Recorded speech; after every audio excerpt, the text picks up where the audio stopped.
चलिए अब हम लोग नेक्स्ट वाले कॉन्सेप्ट में आ जाता है जो हम लोग के पास दे रखा है यहाँ पे इन्वेंट्री स्टॉक आउट। तो सबसे पहले समझिए इन्वेंट्री स्टॉक आउट क्या होता है।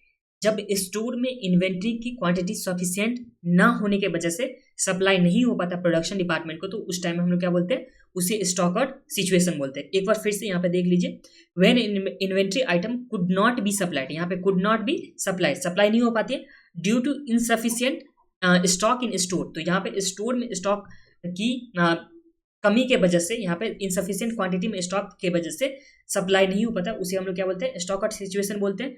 अब यहाँ पे इस स्टॉक आउट जो दे रखा है हम लोग के पास इन्वेंट्री, इसके लिए इलस्ट्रेशन नंबर 7 दे रखा है, तो हम लोग इलस्ट्रेशन नंबर 7 करने वाले हैं। तो देखिए यहाँ पे सबसे पहले सम्स में जो रिक्वायरमेंट है उसमें क्या बोला, determine optimum safest stock level. तो हम लोग के पास ऑप्टिमम सेफेस्ट स्टॉक लेवल हम लोग को निकालना है कि कितना सेफेस्ट स्टॉक लेवल होना चाहिए, ठीक है। इसके बाद सम्स में इन्फॉर्मेशन क्या दे रखा हो, तो चलिए हम लोग पढ़ लेते हैं क्या क्या दे रखा हुआ है सम्स में। तो यहाँ पे Messrs Tyro tubes trades in 4 wheeler tyres and tube. तो हम यहाँ पे 4 व्हीलर टायर एंड ट्यूब में ये मेसर्स टायरो ट्यूब्स जो है वो ट्रेड कर रहा है। उसके बाद इस it stock sufficient quantity of tyres of almost every vehicle in the year 2019 and 20। The report of sales manager reveal that Messrs Tyro tubes experienced stock out of tyres. तो यहाँ पे स्टॉक आउट टायर्स के लिए यहाँ पे information दे रखा है, मतलब रिपोर्ट दे रखा है। रिपोर्ट में क्या बोला, the stock out data is as follow, जिसमें स्टॉक आउट ऑफ टायर दे रखा है जो 100 यूनिट पे दे रखा है। उसके बाद number of times of stock out, तो कितने बार ये स्टॉक आउट हो गया वो भी हम लोग के पास यहाँ पे दे रखा है। तो यहाँ पे 100 मतलब यूनिट के लिए स्टॉक आउट कितना हुआ, फिर 80 के लिए कितना हुआ, फिर 50 के लिए, फिर 20 के लिए, फिर यहाँ पे 10 के लिए, फिर 0 के लिए कितना बार स्टॉक आउट हुआ है, तो उसके लिए हम लोग के पास यहाँ पे रिपोर्ट दे रखा है। फिर आगे समझ में क्या बोला, messrs Tyro tubes loses ₹150 per unit due to stock out. तो यहाँ पे ₹150 ड्यू टू स्टॉक आउट के लिए इसे क्या हो रहा है, लॉस हो रहा है। उसके बाद क्या बोला यहाँ पे कि spend ₹50 per unit on carrying of inventory. यहाँ पे 50 per unit carrying of inventory के लिए खर्च किया जाएगा। तो देखिए हम लोग के पास जो डेटा दे रखा हुआ वो दे रखा, सबसे पहले स्टॉक आउट ऑफ टायर्स के लिए दे रखा। उसके बाद नंबर ऑफ कितना बार टाइम ये स्टॉक आउट हो चुका है। उसके बाद यहाँ पे कितना रुपए का इसे लॉस हो सकता है, मतलब लॉस नहीं बोल सकते, लूज कर रहा है। ये कितना लूज कर रहा है, 150 कर रहा है एक यूनिट के स्टॉक होने के लिए, और यहाँ पे स्पेंड किया जा रहा है 50 पर यूनिट। जो इसका कैरिंग कॉस्ट होगा, मतलब रखने का जो कॉस्ट होगा वो कितना हो जाएगा, 50 पर यूनिट। अब हम लोग को निकालना है ऑप्टिमम सेफेस्ट लेवल। एक बार मैं आप लोग को यहाँ पे सॉल्यूशन में समझा देता हूँ, उसके बाद हम लोग जब फिर से करेंगे तो आप लोग को अच्छे से क्लियर वहां पे हो जाएगा, ठीक है। तो देखिए सबसे पहले यहाँ पे एक ये भी देख लीजिए आप लोग, ये वाला देख लीजिए सेफेस्ट लेवल ऑफ स्टॉक, और यहाँ पे इसका इंपैक्ट क्या होने वाला है एक बार ये समझ लीजिए। उसके बाद प्रोबेबिलिटी का देख लेंगे, फिर उसके बाद हम लोग का जो ये दे रखा हुआ है सॉल्यूशन इसे भी देख लेंगे, और उसके बाद हम लोग कॉपी में बनाने जाएंगे तो आप लोग अच्छे से क्लियर हो जाएगा, फिर एग्जाम में कोई प्रॉब्लम नहीं होगा। तो देखिए सबसे पहले देख लीजिए, एक बार प्रोबेबिलिटी के लिए देख लीजिए। सबसे पहले तो देखिए स्टॉक आउट के लिए हम लोग के पास 100 यूनिट का दे रखा था, 80 यूनिट का दे रखा था, 50 का, 20 का, 10 का और 0 का। ये हम लोग के पास स्टॉक आउट के लिए सिचुएशन दे रखा था। यहाँ पे देख लीजिए 100, 80, 50, 10 और 0। इसका नंबर ऑफ टाइम्स कितना, 2, 5, 10, 20, 30, 33 ये हम लोग के पास दे रखा। तो इसे जब यहाँ पे हम लोग लिखे तो नंबर ऑफ टाइम्स कितना हो गया, तो नंबर ऑफ टाइम्स यहाँ पे 100 टाइम्स हो गया। तो इसका प्रोबेबिलिटी हम लोग निकालेंगे। प्रोबेबिलिटी कैसे निकालेंगे, तो प्रोबेबिलिटी के टाइम हम लोग को इससे तो कोई मतलब ही नहीं है। हम लोग प्रोबेबिलिटी किससे निकालते हैं, कितना बार अकरेंस का चांस था डिवाइड बाय टोटल अकरेंस कितना होता है उससे निकालते थे ना। तो हम लोग के पास फर्स्ट नंबर पे तो यहाँ पे 2 जो था दे रखा हुआ, और यहाँ पे टोटल जो दे रखा हुआ कितना दे रखा हुआ 100। तो 2 डिवाइड बाय 100 करेंगे तो हम लोग के पास फर्स्ट टाइम में प्रोबेबिलिटी कितना हो जाएगा 0.02। उसके बाद 5 दे रखा था, 5 इंटू डिवाइड बाय हम लोग जैसे 100 करेंगे तो हम लोग के पास आ जाएगा 0.05। उसके बाद 10 डिवाइड बाय 100 करेंगे तो हम लोग के पास 0.1। इसी तरह से हम लोग प्रोबेबिलिटी यहाँ पे निकालेंगे। तो प्रोबेबिलिटी निकालना बहुत ही ईजी था, जिसमें हम लोग नंबर ऑफ टाइम्स में क्या करते थे कि कितना नंबर ऑफ टाइम्स था उसमें डिवाइड करते थे टोटल नंबर ऑफ टाइम्स जो हम लोग के पास दे रखा होता 100 का। तो ये समझ में आप लोग कुछ भी प्रॉब्लम होगा प्रोबेबिलिटी का हम लोग फिर से बनाएंगे अभी। तो ये हो गया। अब देखिए एक चीज यहाँ पे ये ध्यान दीजिए कि 100 यूनिट के टाइम में, जो भी 100 यूनिट का स्टॉक आउट था उसके टाइम में कितना बार स्टॉक आउट हो रहा था 100 यूनिट में, तो 100 यूनिट में यहाँ पे 2 बार स्टॉक आउट हो रहा था, ठीक है। तो इस टाइम में देखिए तो यहाँ पे क्या बोला, any unexpected demand up to 100 times can be made. तो यहाँ पे जो जब 100 यूनिट का बात आ रहा है उस टाइम में 100 यूनिट का ही क्या हो सकता है, डिमांड आ सकता है। देखिए 100 था, फिर यहाँ पे 80 दे रखा हुआ था, उसके बाद हम लोग के पास कितना दे रखा हुआ था, तो 80 के बाद हम लोग के पास दे रखा हुआ है 50 दे रखा हुआ है। उसके बाद यहाँ पे 20 दे रखा हुआ है, यहाँ पे फिर 10 दे रखा हुआ है, फिर उसके बाद 0 दे रखा हुआ है। इसका हम लोग के पास प्रोबेबिलिटी दे रखा है जो 2, फिर उसके बाद 5, उसके बाद यहाँ पे 10, उसके बाद यहाँ पे दे रखा हुआ है 20 उसके बाद यहाँ पे दे रखा हुआ 30, उसके बाद यहाँ पे दे रखा हुआ 33। तो ये हम लोग के पास यहाँ पे दे रखा था नंबर ऑफ टाइम्स प्लस में कितना यूनिट का यहाँ पे स्टॉक आउट हो सकता है। तो देखिए फर्स्ट केस में तो आप लोग को समझ में आ गया। अब देखिए यहाँ पे जब 80 यूनिट का फर्स्ट केस में आप लोग को समझ में आया कि डिमांड जो होने वाला वो डिमांड हम लोग मान लेते हैं कि 100 यूनिट का डिमांड हो सकता है। तो 100 यूनिट का डिमांड होगा तो 100 यूनिट का यहाँ पे जो टायर्स है वो दे रखा हुआ है। तो इस टाइम में जो स्टॉक आउट का सिचुएशन होगा वो कितना हो जाएगा, तो यहाँ पे 0 हो जाएगा। तो ये समझ में आ गया आप लोग को। अब 80 यूनिट के टाइम में देखें तो 80 यूनिट में क्या बोला कि स्टॉक आउट विल राइज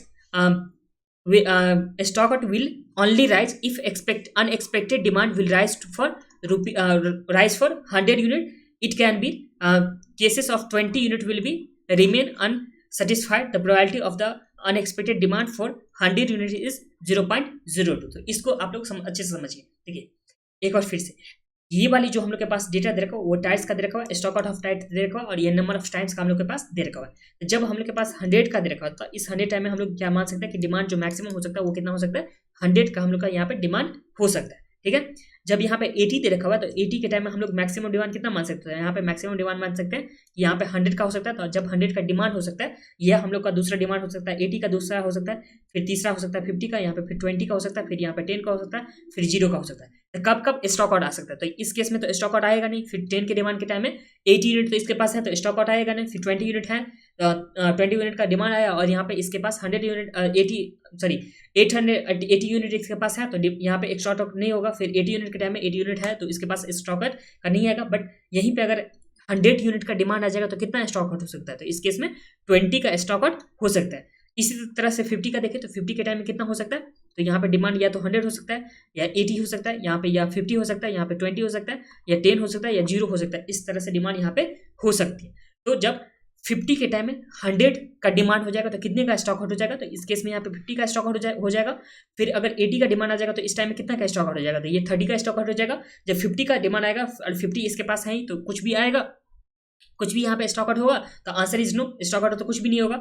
फिर इसी तरह से 20 अगर का डिमांड आएगा और इसके पास 50 रहेगा स्टॉक तो उसके टाइम में स्टॉक आउट होगा तो आंसर इज नो। तो ये आप लोगों को समझ में आ गया ना कि किस तरह से यहाँ पे स्टॉक आउट होगा और कितना डिमांड रहने वाला। ये एक बार आप लोग यहाँ पे फिर से पढ़ लीजिए जो 80 यूनिट का था, उसके बाद यहाँ पे 50 यूनिट में पढ़ लीजिए। तो 50 यूनिट में क्या बोला, any unexpected demand beyond 50 unit will remain unsatisfied. तो यहाँ पे 50 यूनिट से अगर ज्यादा डिमांड होगा तो उस टाइम में अनसेटिस्फाई हो जाएगा। अनसेटिस्फाई मतलब स्टॉक आउट का सिचुएशन आ जाएगा। फिर if unexpected demand for 100 unit arise probability is 0.02, तो 50 यूनिट विल बी अनसेटिस्फाइड। मतलब अगर 100 यूनिट आ जा रहा है, देखिए 50 यूनिट का यहाँ पे इसके पास स्टॉक है, अगर 100 यूनिट का डिमांड आ जाएगा तो इस केस में कितने का स्टॉक आउट हो सकता है, तो यहाँ पे स्टॉक आउट जो हो सकता है वो 50 यूनिट का हो जाएगा। और यहाँ पे जो 100 यूनिट का जो डिमांड था इसके लिए जो भी प्रोबेबिलिटी होगा उस प्रोबेबिलिटी से हम लोग मल्टीप्लाई करेंगे। इसी तरह से सिमिलरली इफ अनएक्सपेक्टेड डिमांड जो 80 यूनिट हो जाएगा, जो यहाँ पे 50 यूनिट इसके पास है, 80 यूनिट का डिमांड हो गया तो यहाँ पे 30 क्या हो जाएगा, स्टॉक आउट हो जाएगा। तो यही चीज यहाँ पे लिखा हुआ है और जिसका प्रोबेबिलिटी 80 का कितना है 0.05। तो ये समझ में आ गया। तो ये हम लोग के पास फर्स्ट था। अब फर्स्ट हम लोग के पास था प्रोबेबिलिटी समझ लिए थे, फिर यहाँ पे सेफ्टी किस तरह से काम करता है वो हम लोग देख लिए। जब हम लोग सम्स करेंगे तो आप लोग अच्छे से समझ आ जाएगा, जब अभी हम लोग कॉपी में करने वाले हैं उस टाइम में, बट एक बार देख लीजिए वैसे। अब यहाँ पे देखिए फर्स्ट केस में यहाँ पे 100 यूनिट का दे रखा हुआ, जिसमें यहाँ पे सेफ्टी स्टॉक लेवल कितने दे रखा हुआ, तो यहाँ पे 100 यूनिट। स्टॉक आउट जो हो सकता है वो कितना हो सकता है, 0 हो सकता है, क्योंकि 100 टाइम में 100 ही का ही डिमांड आ गया तो स्टॉक आउट कुछ भी नहीं होगा। फिर इस तरह से इसका प्रोबेबिलिटी जो दे रखा हुआ 100 का, जब स्टॉक आउट हुआ ही नहीं तो इस केस में सारे के सारे क्या हो जाएगा, 0 हो जाएगा, 0 हो जाएगा। बस इसे कैरिंग कॉस्ट लगने वाला, कैरिंग कॉस्ट एक यूनिट के लिए लग रहा है 50, तो अगर 100 यूनिट कैरी करेगा तो 100 इंटू 50 हो जाएगा जो 5000। तो इस टाइम में जो कॉस्ट आएगा वो कितना आएगा, 5000।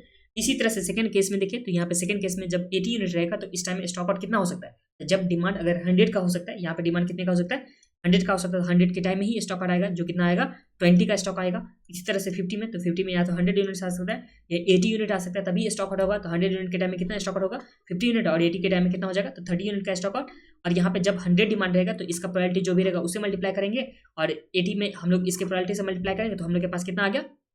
तो जो भी स्टॉक आउट का कॉस्ट था, जो एक यूनिट के लिए स्टॉक आउट का कॉस्ट था, वो हम लोग के पास कितना था, 150 का करके दे रखा था। तो इसी तरह से 150 इंटू कितना हो गया, यहाँ पे 150 इंटू फर्स्ट केस, इस केस में कितना हो रहा है, 50 यूनिट हो रहा है, तो 150 इंटू 50, और इस केस में 150 इंटू कितना हो गया, 30 यूनिट का स्टॉक हो रहा है, तो इंटू हम लोग 30 कर देंगे तो ये हम लोग के पास आ जाएगा। और इसमें हम लोग जब प्रोबेबिलिटी से मल्टीप्लाई करेंगे तो हम लोग का कितना कॉस्ट आ सकता है वो पता चल जाएगा।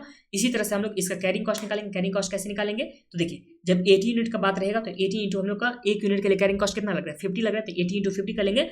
इस तरह से हम लोग करते जाएंगे, जिसमें हम लोग का कॉस्ट मिनिमम होगा वो हम लोग के पास क्या हो जाएगा, सेफ्टी स्टॉक लेवल। अब या तो आप लोग खुद से बना लीजिए, नहीं तो अभी कॉपी में आप लोग आ जाइए, अब अच्छे से समझिए। चलिए हम लोग करते हैं कि किस तरह से हम लोग को एग्जाम में बना के आना है, ठीक है। एग्जाम में तो हम लोग को आईसीएस स्टडी मटेरियल के ही तरह से बनाना है, बट हम लोग अभी किस तरह से समझ के बनाएंगे वो यहाँ पे कॉपी में आप लोग आ जाइए।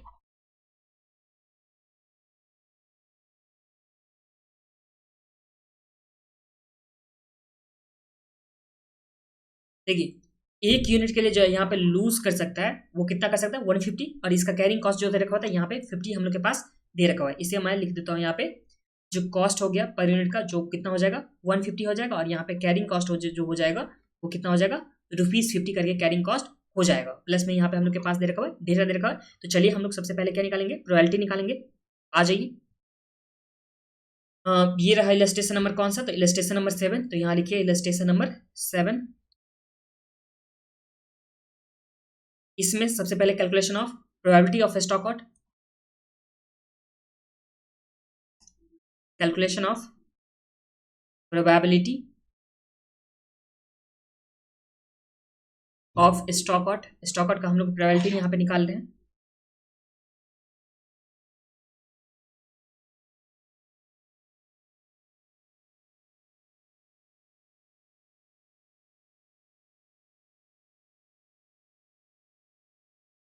तो हम लोग के पास जो दे रखा हुआ था 100 यूनिट दे रखा हुआ था, फिर यहाँ पे 80 दे रखा हुआ था, फिर 50 था, फिर यहाँ पे 20 था, फिर यहाँ पे 0 था। 100, 80, 50, 20 और उसके बाद 10 भी था, एक सेकेंड 10 था, उसके बाद हम लोग के पास 0 दे रखा हुआ था। तो ये हम लोग के पास दे रखा हुआ था। इसके बाद number of time of stock यहाँ पे दे रखा था, ये तो सबसे पहले दे रखा था stock out of tyres. Stock out of tyres हम लोग के पास दे रखा था। फिर यहाँ पे number of times stock out, ये हम लोग के पास दे रखा है, जो हम लोग के पास 2 दे रखा है, 5 है, 10 है, 20 है, 30 है और 33। 2, 5, 10, 2, 5, 10 के बाद हम लोग के पास 20, 30 एंड 33। तो ये हम लोग के पास नंबर ऑफ टाइम्स का दे रखा है। इसे जब हम लोग टोटल करेंगे तो हम लोग के पास कितना आ जाएगा, तो यहाँ पे 2 + 5 + 10 + 20 + 30 + 33। तो ये हम लोग के पास टोटल कितना आ गया, तो यहाँ पे टोटल आ गया 100 का। अब हम लोग यहाँ पे प्रोबेबिलिटी निकालेंगे। यहाँ पे प्रोबेबिलिटी, तो प्रोबेबिलिटी हम लोग कैसे निकालते थे, तो प्रोबेबिलिटी हम लोग निकालते थे जो भी नंबर ऑफ टाइम्स जो भी हम लोग के पास क्या आ जाता है, अकरेंस। तो अकरेंस फर्स्ट टाइम में कितना हो गया, नंबर ऑफ टाइम्स जो हो जाएगा वो 2 हो जाएगा। तो यहाँ पे हम लोग निकलेंगे 2 / 100। तो हम लोग के पास प्रोबेबिलिटी फर्स्ट का कितना आ जाएगा, तो 0.02, जो 100 जो टाइम का था स्टॉक आउट, उस टाइम हम लोग के पास प्रोबेबिलिटी आ गया 0.02। इसी तरह से सेकंड का निकालेंगे, तो यहाँ पे 5 / कितना करेंगे हम लोग, 100 करेंगे, तो हम लोग के पास कितना आ गया, तो 0.05। फिर हम लोग करेंगे 10 / 100, हम लोग के पास 0.10 आ जाएगा। फिर हम लोग करेंगे 20 / 100, तो ये हम लोग के पास कितना आ गया, 0.20। फिर यहाँ पे 30 / 100 करेंगे तो 0.30। फिर यहाँ पे 33 / हम लोग करेंगे 100, तो 0.33। तो ये हम लोग के पास रॉयल्टी आ गया। रॉयल्टी जो हम लोग का फर्स्ट केस था वो हम लोग के पास आ चुका है। अब हम लोग स्टॉक आउट का निकालेंगे। तो चलिए निकालते हैं स्टॉक आउट वाला सिचुएशन।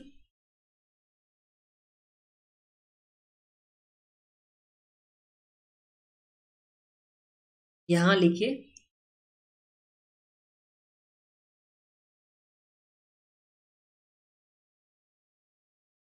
सबसे पहले यहाँ पे स्टॉक आउट लेवल ये हम लोग के पास हो सकता है। उसके बाद डिमांड कितना आ सकता है, उसके बाद हम लोग के पास स्टॉक आउट इसके वजह से कितना हो जाएगा। फिर इसमें हम लोग मल्टीप्लाई करेंगे प्रोबेबिलिटी से, प्रोबेबिलिटी जो डिमांड रहेगा उसके हिसाब से प्रोबेबिलिटी लिखेंगे। उसके बाद स्टॉक आउट का कॉस्ट,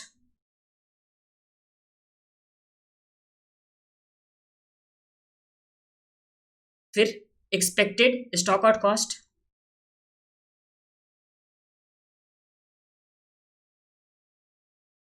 उसके बाद यहां पे लिखिए इन्वेंट्री कैरिंग कॉस्ट, और यहां पे लिखिए टोटल। तो ये हम लोग के पास आ गया। अब देखिए एक एक करके हम लोग आइटम यहाँ पे देखते चलेंगे और इसका करते चलेंगे। तो देखिए सबसे पहले यहाँ पे 100 यूनिट स्टॉक आउट का जो नंबर ऑफ टाइम्स कितना हो रहा है 2। तो मतलब देखिए 100 यूनिट यहाँ पे क्या हो सकता है, स्टॉक आउट का हो सकता है। इस टाइम में जो स्टॉक आउट का मतलब डिमांड जो आ सकता है वो मैक्सिमम कितना आ सकता है, तो मैक्सिमम डिमांड 100 का आ सकता है। या मान लेते हैं मैक्सिमम डिमांड जो हुआ वो कितने का आ सकता है 100 का।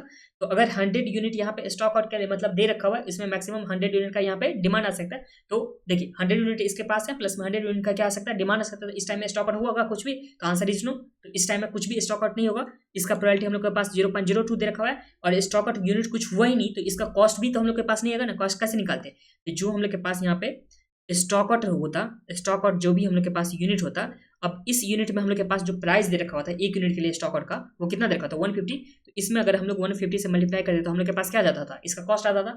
बट हम लोग के पास ये वाली यूनिट तो कुछ है ही नहीं, तो स्टॉक आउट में तो हम लोग के पास कुछ भी नहीं होता, यहाँ पे नील आ जाएगा। फिर एक्सपेक्टेड स्टॉक आउट कॉस्ट हम लोग कैसे निकालते हैं, तो जो हम लोग के पास स्टॉक आउट का कॉस्ट होता है उसमें प्रोबेबिलिटी से मल्टीप्लाई कर दे। तो यहाँ पे हम लोग के पास इसे मान लेते हैं, इसे मान लेते हैं हम लोग ए मान लेते हैं और इसे मान लेते हैं हम लोग बी। तो हम लोग के पास जो एक्सपेक्टेड जो कॉस्ट आता वो कितना आता था, ए इंटू बी आ जाता, मतलब जो भी प्रायोरिटी होता है उसमें हम लोग मल्टीप्लाई करते हैं एक्सपेक्टेड स्टॉक आउट कॉस्ट से। तो ये हो गया। इन्वेंट्री कॉस्ट हम लोग कैसे निकालेंगे, तो इन्वेंट्री कॉस्ट कितना यूनिट यहाँ पे दे रखा हुआ है, तो यूनिट यहाँ पे दे रखा हुआ है, जो भी स्टॉक आउट यूनिट यहाँ पे दे रखा हुआ है यूनिट, तो जो भी यूनिट हो गया और इस यूनिट में हम लोग मल्टीप्लाई करेंगे जो इसका कैरिंग कॉस्ट दे रखा हुआ है, कैरिंग कॉस्ट कितना, तो ₹50 पर यूनिट करके, तो इंटू कितना हो जाएगा ₹50। तो इस केस में कितना हो जाएगा, तो इस केस में ये हम लोग के पास नील आ गया और ये आ जाएगा 100 इंटू 50 जो कितना आ जाएगा 5000। और यहाँ पे टोटल कॉस्ट कितना आ जाएगा, तो जो भी एक्सपेक्टेड कॉस्ट दे रखा हुआ है जिसे मान लेते हैं यहाँ पे सी और इसे मान लेते हैं डी, तो यहाँ पे सी और डी को हम लोग जैसे ही ऐड करेंगे तो हम लोग के पास क्या आ जाएगा टोटल। तो टोटल केस में, इस केस में तो यहाँ पे 0 दे रखा हुआ था एक्सपेक्टेड स्टॉक आउट का और यहाँ पे इन्वेंट्री का जो था वो कैरिंग कॉस्ट वो 5000। तो इस तरह से यहाँ पे टोटल जो कॉस्ट आएगा वो कितना आ जाएगा, तो ये आ जाएगा 5000। तो फर्स्ट नंबर का आप लोग को समझ में आ गया। अब यहाँ पे देखिए सेकंड वाले केस में, तो सेकंड वाले केस में यहाँ पे कितना हो सकता है, स्टॉक आउट कटा है तो वो यहाँ पे 80 और इस केस में मान लेते हैं हम लोग डिमांड कितने का आ सकता है 100 का आ सकता है, डिमांड 100 का आ सकता है, 80 का आ सकता है, फिर 50 का आ सकता है। इस तरह से हम लोग के पास डिमांड आ सकता है। तो जैसे अगर 100 का डिमांड आ गया और 80 इसके पास स्टॉक पड़ा हुआ है, तो इस टाइम में कितने का स्टॉक आउट हो सकता है, तो यहाँ पे 20 का स्टॉक आउट यहाँ पे हो सकता है। इसका प्रोबेबिलिटी जब डिमांड रहेगा 100 तो उसका प्रोबेबिलिटी कितना है, तो यहाँ पे प्रोबेबिलिटी हम लोग के पास 0.02 जो हम लोग 100 का निकाले थे ना प्रोबेबिलिटी, 100 के टाइम में यहाँ पे प्रोबेबिलिटी जो निकाले हैं 0.02, तो ये हो गया। अब स्टॉक आउट का कॉस्ट कितना होने वाला था, देखिए स्टॉक आउट इस केस में कितना हुआ, तो स्टॉक आउट इस केस में यहाँ पे 20 यूनिट हुआ है, तो 20 इंटू जैसे हम लोग करेंगे 20 इंटू और एक के लिए हम लोग के पास स्टॉक आउट का कॉस्ट कितना था 150 दे रखा था, तो 20 इंटू 150 जो कितना हो जाएगा, तो 20 इंटू 150 एक के लिए जो दे रखा था, तो हम लोग के पास 3000 आया। अब 3000 तो हम लोग के पास स्टॉक आउट कॉस्ट आ गया और स्टॉक आउट कॉस्ट में हम लोग प्रोबेबिलिटी से जैसे मल्टीप्लाई कर देंगे 0.02 से, मतलब 3000 इसमें मल्टीप्लाई करेंगे 0.02 से, तो चलिए मल्टीप्लाई कर देते हैं 0.2 से, तो हम लोग के पास कितना आ गया, ये आ गया 60। तो ये हम लोग के पास कितना आ गया 60 आ गया, जो क्या चीज का आ गया एक्सपेक्टेड स्टॉक आउट कॉस्ट आ गया। फिर इन्वेंट्री होल्डिंग कॉस्ट, तो देखिए इन्वेंट्री इस टाइम में कितना है, तो यहाँ पे सिर्फ और सिर्फ 80 इन्वेंट्री दे रखा है, तो इस टाइम हम लोग के पास इन्वेंट्री है 80 और एक इन्वेंट्री के लिए जो कॉस्ट पड़ रहा है कैरिंग कॉस्ट वो 50 का पड़ रहा है, तो 80 इंटू 50 कितना हो जाएगा, तो ये हम लोग के पास इस केस में कितना आ जाएगा, तो 80 इंटू 50 कर लीजिए आप लोग,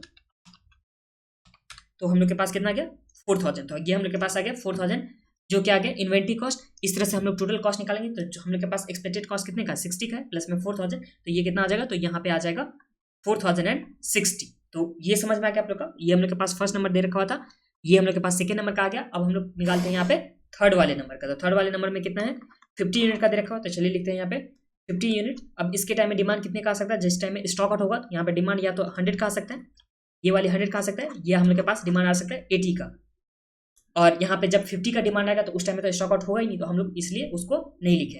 तो जब 100 का डिमांड आता है उस टाइम में स्टॉक आउट कितने का आ सकता है, तो यहाँ पे 50 यूनिट है और 100 का डिमांड आएगा तो इस टाइम में स्टॉक आउट हो सकता है 50 का। जब 80 यूनिट रहेगा तो उस टाइम में स्टॉक आउट कितने का आ सकता है, तो यहाँ पे 50 यूनिट है और 80 यूनिट आ जाएगा डिमांड, तो 30 का यहाँ पे स्टॉक आउट आ जाएगा। अब जब डिमांड 100 आएगा तो उस टाइम में प्रोबेबिलिटी कितना है, तो 0.02 दे रखा हुआ है, और जब डिमांड यहाँ पे 80 रहेगा तो उस टाइम में प्रोबेबिलिटी कितना हो जाएगा, तो यहाँ पे डिमांड के हिसाब से प्रोबेबिलिटी दे रखा हुआ है यहाँ पे 0.05, ये लिख दीजिए 0.05। अब हम लोग निकालेंगे यहाँ पे कॉस्ट, तो कॉस्ट कैसे निकालेंगे, तो हम लोग के पास यहाँ पे जो दे रखा हुआ है स्टॉक आउट यूनिट वो कितना दे रखा है, तो यहाँ पे 50 दे रखा हुआ है, तो ये लिखिए 50 इंटू जो एक यूनिट के लिए वो 150, तो यहाँ पे 50 इंटू 150, तो हम लोग के पास कितना आ गया 7500।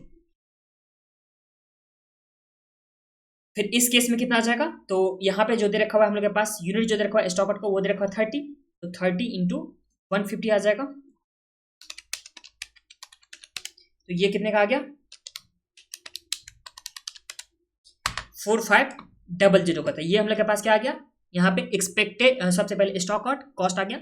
अब एक्सपेक्टेड स्टॉक आउट कॉस्ट निकालना है तो इसके लिए हम लोग को प्रोबेबिलिटी से मल्टीप्लाई करना है। तो चलिए प्रोबेबिलिटी से मल्टीप्लाई करेंगे तो 0.05 इसके टाइम में है, तो प्रोबेबिलिटी कितना हो जाएगा, मल्टीप्लाई करने के बाद 225 इसमें हो जाएगा, और फर्स्ट वाले में कितना हो जाएगा, तो 7500, ये रहा 7500, और इसमें प्रोबेबिलिटी से मल्टीप्लाई करेंगे 0.02 से, 7500 इंटू 0.02, तो हम लोग के पास कितना आ गया 150। तो इस तरह से टोटल एक्सपेक्टेड कॉस्ट जो देखेंगे जब 50 के टाइम में, तो हम लोग के पास 150 प्लस में 225, तो यहाँ पे 150 प्लस 225, तो हम लोग के पास टोटल एक्सपेक्टेड कॉस्ट कितना आ गया, तो ये आ गया 375 का हम लोग के पास कितना आ गया टोटल एक्सपेक्टेड कॉस्ट।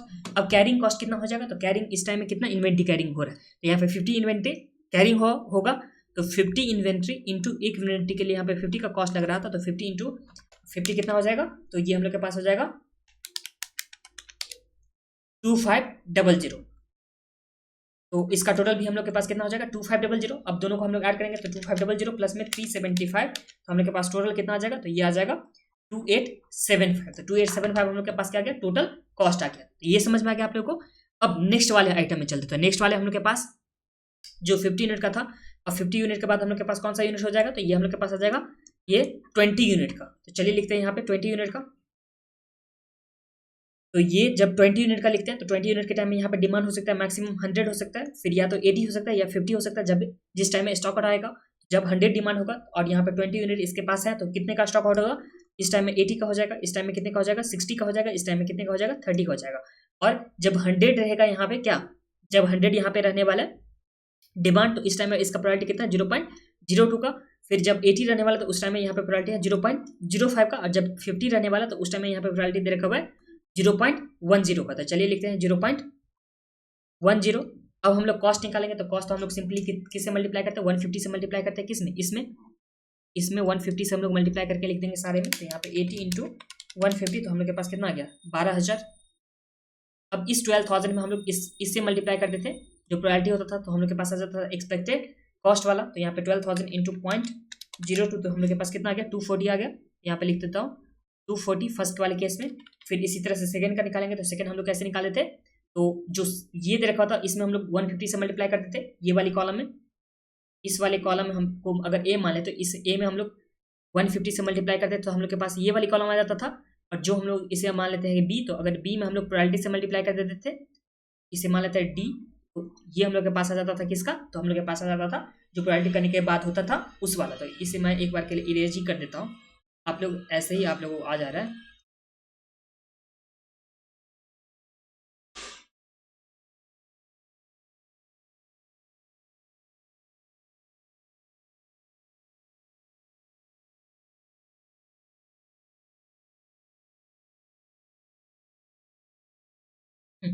यहाँ पे देखिए, तो 60 इंटू हम लोग जैसे ही 150 करेंगे तो हम लोग के पास कितना आ गया, तो 9000 हम लोग के पास आ गया जो टोटल स्टॉक आउट कॉस्ट हुआ। अब इस स्टॉक आउट कॉस्ट में प्रोबेबिलिटी से मल्टीप्लाई करेंगे तो 0.05 प्रोबेबिलिटी से मल्टीप्लाई करेंगे तो हम लोग के पास 450 जो हो गया वो क्या हो गया, तो 450 हम लोग के पास जो हो गया वो एक्सपेक्टेड स्टॉक आउट कॉस्ट हो गया। फिर नेक्स्ट वाले में करते हैं, तो नेक्स्ट वाले में 30 इंटू 150, तो हम लोग के पास कितना आ गया 4500।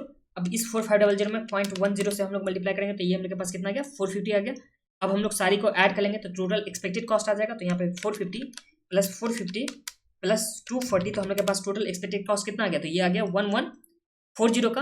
अब ये तो हम लोग के पास 1140 का क्या आ गया टोटल एक्सपेक्टेड कॉस्ट। अब कैरिंग कॉस्ट कितना होने वाला, तो इस टाइम में कितना यूनिट यहाँ पे रखा हुआ है स्टोर में, मतलब कितना यूनिट यहाँ पे स्टोर में रखेगा, तो 20 यूनिट रखेगा। तो 20 इंटू इसका कैरिंग कॉस्ट कितना आता है एक यूनिट का, तो 50, 50 था कि 150 था, 50 ही था।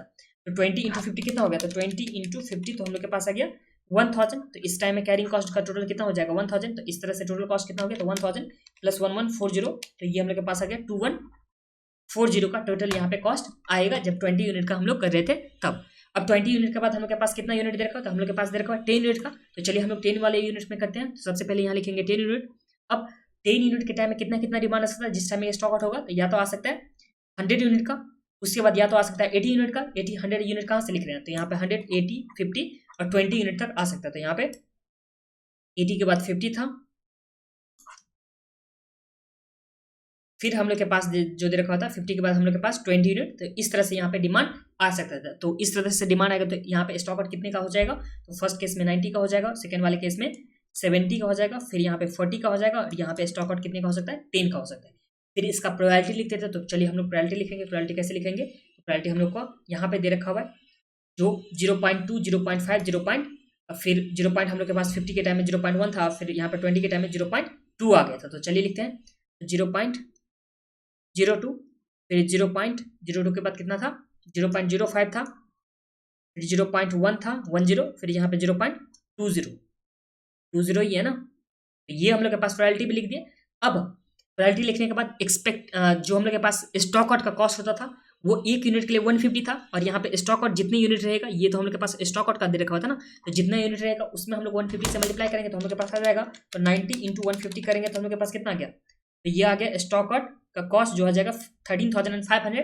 अब स्टॉक आउट का कॉस्ट आ गया, इसमें अगर हम लोग प्रोबेबिलिटी से मल्टीप्लाई करेंगे तो हम लोग के पास क्या आ जाएगा, एक्सपेक्टेड स्टॉक आउट का कॉस्ट। तो प्रोबेबिलिटी हम लोग के पास कितने का दे रखा, तो 0.02 का, तो इसमें मल्टीप्लाई कर देंगे तो हम लोग के पास एक्सपेक्टेड जो स्टॉक आउट का कॉस्ट आ गया, जो हम लोग के पास फर्स्ट केस में जो जब 100 का डिमांड होगा तो वो कितना आ जाएगा, 270।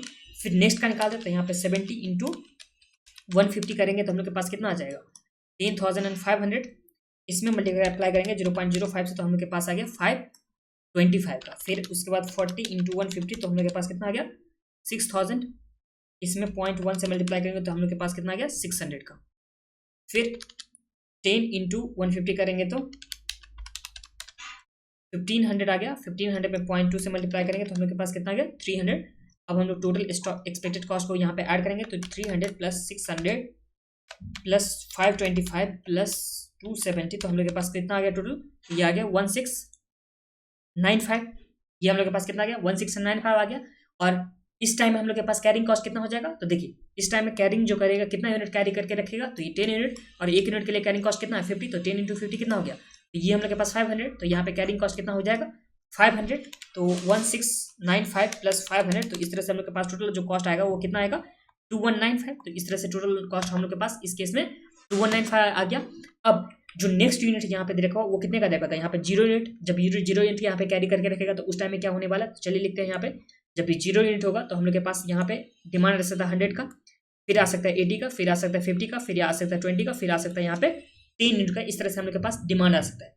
इस डिमांड के हिसाब से प्रायोरिटी लिखेंगे तो 0.02, फिर यहाँ पे 0.05 लिखेंगे, फिर यहाँ पे 0.1 दे रखा हुआ था 10, फिर यहाँ पे 0.20 दे रखा था, और यहाँ पे 10 के लिए कितना होता था प्रायोरिटी, तो 10 के लिए यहाँ पे प्रायोरिटी था 0.30, तो ये आ जाएगा 0.30। अब स्टॉक आउट कितना होगा, तो फर्स्ट केस में हम लोग के पास स्टॉक आउट एक भी यूनिट है ही नहीं, तो वहाँ पे 100 यूनिट का हो जाएगा, फिर यहाँ पे 80 यूनिट का, यहाँ पे फिर 50 यूनिट का, यहाँ पे 20 यूनिट का, यहाँ पे 10 यूनिट का स्टॉक आउट हो जाएगा।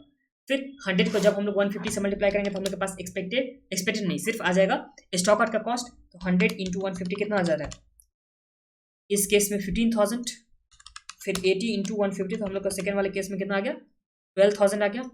फिर हम लोग के पास आ गया 50 × 150, तो हम लोग के पास आ गया 7500 का। फिर यहाँ पे 20 × 150, तो हम लोग के पास कितना आ गया, 3000 का। फिर 100 × 50, तो ये हम लोग के पास कितना गया, 1500 का। अब इसमें प्रोबेबिलिटी से मल्टीप्लाई करेंगे हम लोग, तो प्रोबेबिलिटी से चले मल्टीप्लाई करते हैं तो 15,000 × 0.02, तो हम लोग के पास कितना गया, 300। फिर नेक्स्ट वाले हम लोग के पास कितना आ जाएगा, तो 12,000 × 0.05, तो हम लोग के पास आ गया 600। फिर यहाँ पे 7500 × 0.1, तो हम लोग के पास कितना आ गया, 750।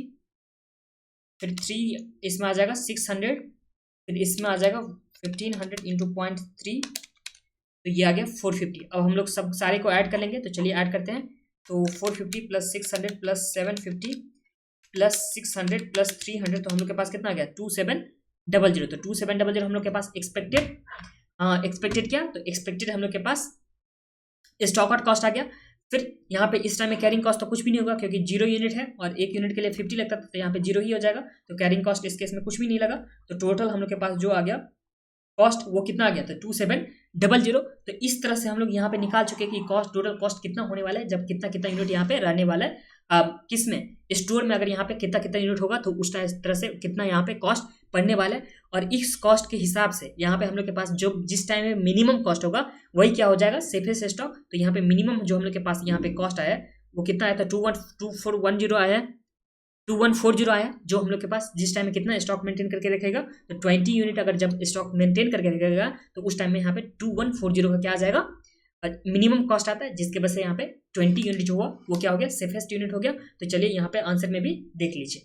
तो यहाँ पे आंसर में क्या बोला, at the safest level of stock 20 unit the total cost is list that is 2140। तो ये आप लोग को समझ में आ गया कि यहाँ पे सेफेस्ट स्टॉक कब रहेगा, जब यहाँ पे मिनिमम कॉस्ट आएगा। मिनिमम कॉस्ट किस यूनिट के टाइम में आया, तो 2140, जब 20 यूनिट यहाँ पे स्टॉक होल्ड करके रखा था उस टाइम में मिनिमम कॉस्ट आया। और इसी के साथ यहाँ पे हम लोग के पास जो इलस्ट्रेशन नंबर 7 था वो कंप्लीट हो गया। अब हम लोग नेक्स्ट वाले वीडियो में देखेंगे इलस्ट्रेशन जो नेक्स्ट वाला होगा या जो भी कंसेप्ट होगा वो हम लोग देखेंगे। इस वाले जो सम्स है इसे आप लोग 2 बार रिवाइज कर लीजिएगा, जिससे आप लोग, ये थोड़ा लेंदी हो गया, मतलब बड़ा सा हो गया सम्स, तो इसे आप लोग 2-3 बार जैसे भी होगा रिवाइज करके एग्जाम में जाइएगा, ठीक है।